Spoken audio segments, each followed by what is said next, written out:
श्री राम जय राम श्री राम जय जय राम। अगणित रवि शशि शिव चतुरानन, बहुगिरि सरित सिंधु मही कानन। काल कर्म गुण ज्ञान सुभाव, सो देखा जो सुना न काऊ। देखी माया सब विधि गाढ़ी, अति सभीत जोरे कर ठाढ़ी। देखा जीव न चावई जाही, देखी भगति जो छोरई ताही। तन पुलकित मुख बचन नावा, नयन मूदी चरण सिरुनावा। विस्मय बंत देखी महतारी, भय बहुरी शिशुरूप खरारी। स्तुति करी न जाई भय माना, जगत पिता मैं सुत कर जाना। हरि जननी बहु विधि समझाई, यह जन कतहु कहसी सुनु माई। बार बार कौसल्या, विनय करई कर जोरी। अब जनि कबहु व्यापे, प्रभु मोहि माया तो। अगणित सूर्य, चंद्रमा, शिव, ब्रह्मा, बहुत से पर्वत, नदियां, समुद्र, पृथ्वी, वन, काल, कर्म, गुण, ज्ञान और स्वभाव देखे, और वे पदार्थ भी देखे जो कभी सुने भी न थे। सब प्रकार से बलवती माया को देखा कि वह भगवान के सामने अत्यंत भयभीत हाथ जोड़े खड़ी है। जीव को देखा जिसे वह माया नचाती है, और फिर भक्ति को देखा जो इस जीव को माया से छुड़ा देती है। माता का शरीर पुलकित हो गया, मुख से वचन नहीं निकलता। तब आंखें मूंद कर उसने श्री रामचंद्र जी के चरणों में सिर नवाया। माता को आश्चर्यचकित देखकर खर के शत्रु श्री राम जी फिर बाल रूप हो गए। माता से स्तुति भी नहीं की जाती। वह डर गई कि मैंने जगत पिता परमात्मा को पुत्र करके जाना। श्री हरि ने माता को बहुत प्रकार से समझाया और कहा, हे माता सुनो, ये बात कहीं पर कहना नहीं। कौसल्या जी बार बार हाथ जोड़कर विनय करती हैं कि हे प्रभो, मुझे आपकी माया अब कभी न व्यापे। बाल चरित हरि बहु विधि कीन्हा, अति आनंद दासन कहतीन्हा। कछुक काल बीते सब भाई, बड़े भय परिजन सुखदाई। चूड़ा करन कीन्ह गुरु जाई, विप्रन पुनि दक्षिणा बहु पाई। परम मनोहर चरित अपारा, करत फिरत चारियो सुकुमारा। मन क्रम बचन गोचर जोई, दशरथ अजीर विचार प्रभु सोई। भोजन करत बोल जब राजा, नहीं आवत तजी बाल समाजा। कौसल्या जब बोलन जाई, ठुमक ठुमक प्रभु चलहि पराई। निगम नेति शिव अंत न पावा, ताहि धरै जननी हठि धावा। धूसर धूरी भरे तनु आए, भूपति बिहसी गोद बैठाए। भोजन करत चपल चित, इत उत अवसर पाय। भाजी चले किलकत मुख, दधियोदन लपटाए। भगवान ने बहुत प्रकार से बाल लीलाएं की और अपने सेवकों को अत्यंत आनंद दिया। कुछ समय बीतने पर चारों भाई बड़े होकर कुटुंबियों को सुख देने वाले हुए। तब गुरुजी ने जाकर चूड़ा कर्म संस्कार किया। ब्राह्मणों ने फिर बहुत सी दक्षिणा पाई। चारों सुंदर राजकुमार बड़े ही मनोहर अपार चरित्र करते फिरते हैं। जो मन वचन और कर्म से अगोचर हैं, वही प्रभु दशरथ जी के आंगन में विचर रहे हैं। भोजन करने के समय जब राजा बुलाते हैं, तब वे अपने बाल सखाओं के समाज को छोड़कर नहीं आते। कौसल्या जब बुलाने जाती हैं, तब प्रभु ठुमुक ठुमुक भाग चलते हैं।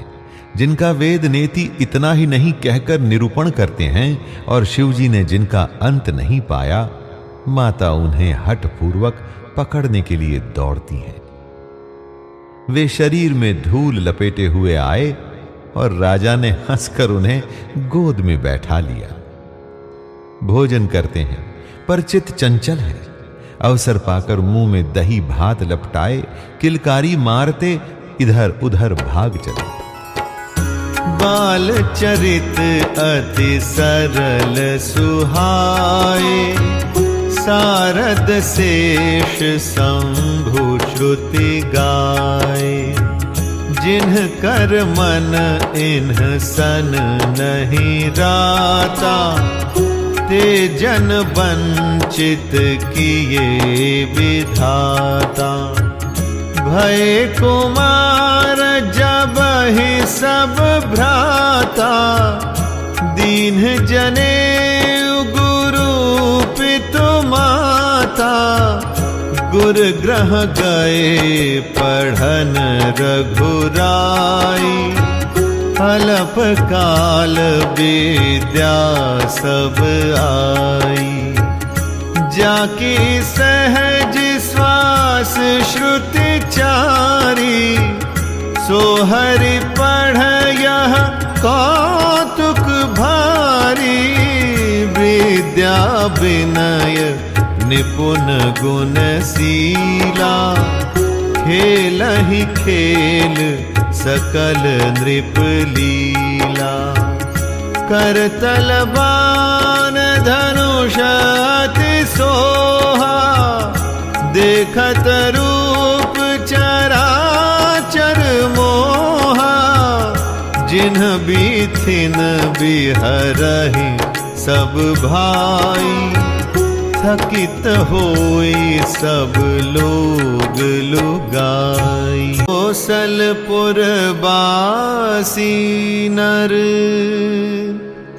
नारी वृद्ध अरु बाल। प्राणहु ते प्रिय लागत, सब कहूँ राम कृपाल। श्री रामचंद्र जी की बहुत ही सरल, भोली और सुंदर मन भावनी बाल लीलाओं का सरस्वती, शेष जी, शिव जी और वेदों ने गान किया है। जिनका मन इन लीलाओं में अनुरक्त नहीं हुआ, विधाता ने उन मनुष्यों को वंचित कर दिया, नितांत भाग्यहीन बनाया। ज्यों ही सब भाई कुमारावस्था के हुए, त्यों ही गुरु, पिता और माता ने उनका यज्ञोपवीत संस्कार कर दिया। श्री रघुनाथ जी भाइयों सहित गुरु के घर में विद्या पढ़ने गए और थोड़े ही समय में उनको सब विद्याएं आ गईं। चारों वेद जिनके स्वाभाविक श्वास हैं, वे भगवान पढ़ें, ये बड़ा कौतुक अचरज है। चारों भाई विद्या, विनय, गुण और शील में बड़े निपुण हैं और सब राजाओं की लीलाओं के ही खेल खेलते हैं। हाथों में बाण और धनुष बहुत ही शोभा देते हैं। रूप देखते ही चराचर जड़ चेतन मोहित हो जाते हैं। वे सब भाई जिन गलियों में खेलते हुए निकलते हैं, उन गलियों के सभी स्त्री पुरुष उनको देखकर स्नेह से शिथिल हो जाते हैं अथवा ठिठक ठिठक कर रह जाते हैं।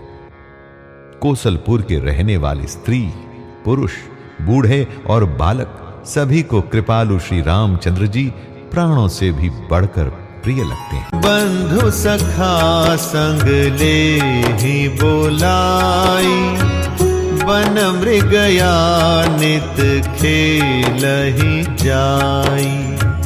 पावन मृग मारहि जिय जानी, दिन प्रति नृपहि देखावहि आनी। जे मृग राम बाण के मारे, ते तनु तजि सुरलोक सिधारे।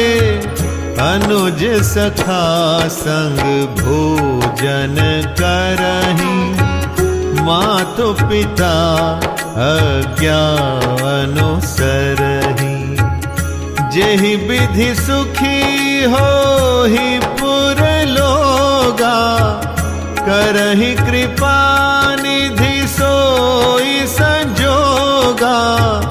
वेद पुराण सुनहि मन लाई, आप कहहि अनुजन समुझाई। प्रात काल उठि के रघुनाथा, मातु पिता गुरु नावहि माता। आयसु मागी करहि पुर काजा, देखि चरित हर्षई मन राजा। रामचंद्र जी भाइयों और इष्ट मित्रों को बुलाकर साथ ले लेते हैं और नित्य वन में जाकर शिकार खेलते हैं। मन में पवित्र समझकर मृगों को मारते हैं और प्रतिदिन लाकर राजा दशरथ जी को दिखलाते हैं। जो मृग श्री राम जी के बाण से मारे जाते थे, वे शरीर छोड़कर देवलोक को जाते थे। श्री रामचंद्र जी अपने छोटे भाइयों और सखाओं के साथ भोजन करते हैं और माता पिता की आज्ञा का पालन करते हैं। जिस प्रकार नगर के लोग सुखी हों, कृपा निधान श्री रामचंद्र जी वही संयोग लीला करते हैं। वे मन लगाकर वेद पुराण सुनते हैं और फिर स्वयं छोटे भाइयों को समझाकर कहते हैं।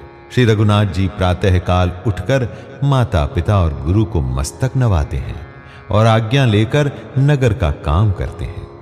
उनके चरित्र देख देख कर राजा मन में बड़े हर्षित होते हैं।